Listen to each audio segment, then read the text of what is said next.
Indeed. I am now joined by Germany's Defense Minister, Ursula von der Leyen, who has just given the opening address here at the conference. And Minister, you said in your remarks that you are concerned that some countries have been decreasing support for the United Nations, for diplomacy, for development aid. And you said that the development worker needs the soldier and vice versa.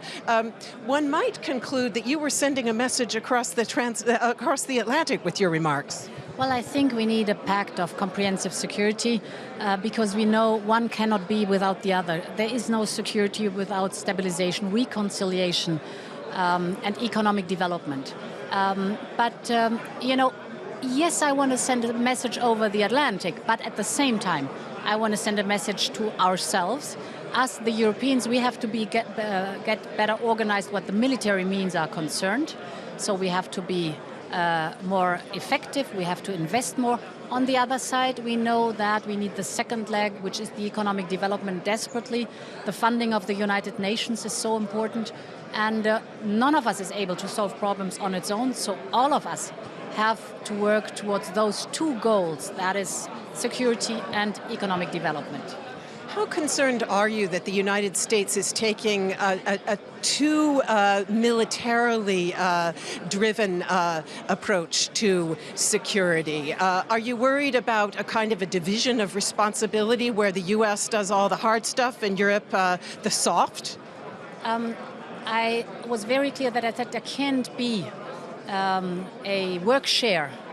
One is responsible for the military end and the other one is responsible for reconstruction. No, none of us can shy away from both tasks we have to fulfill. And therefore, it is so important for us to understand. In reality, we know this because if we look at Iraq, for example, we know that we, military-wise, defeated ISIL. This is very good. But we know we will only win the battle against ISIL the moment that people see a perspective in their region. They see medical aid, they see that there's gas, electricity, water, we fix their houses, they get jobs. This will be the fight against the ideology we have to fight too. We've seen it in Afghanistan, we know it from Africa. So to us, the transatlantic alliance is so important that we know we stand on two legs.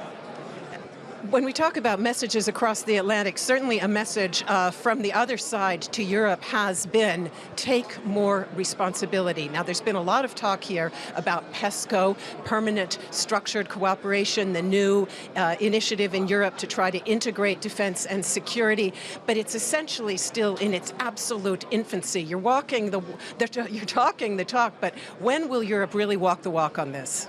Well, we made a huge step forward because for the very first time since Europe, the European Union exists, we have a legal frame around the European Defence Union. For the very first time, we have singular projects with a few countries who are willing and able to act and to move forward. Of course, we have to fill it with life now, this is clear, but we've never been as structured within the procedures and as clear in the legal frame as we are right now, and therefore the beginning of the European Defence Union is there.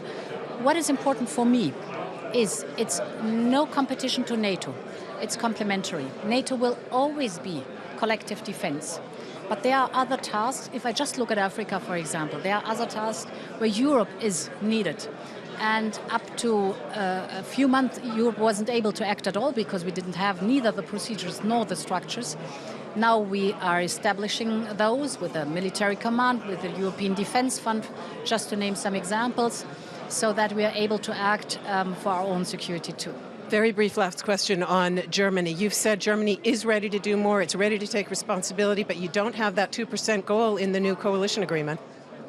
Oh, we have a clear goal for the very first time, this concrete pact for comprehensive security, which says we want to reach the NATO goal as well as the ODA goal that we have in the United Nations.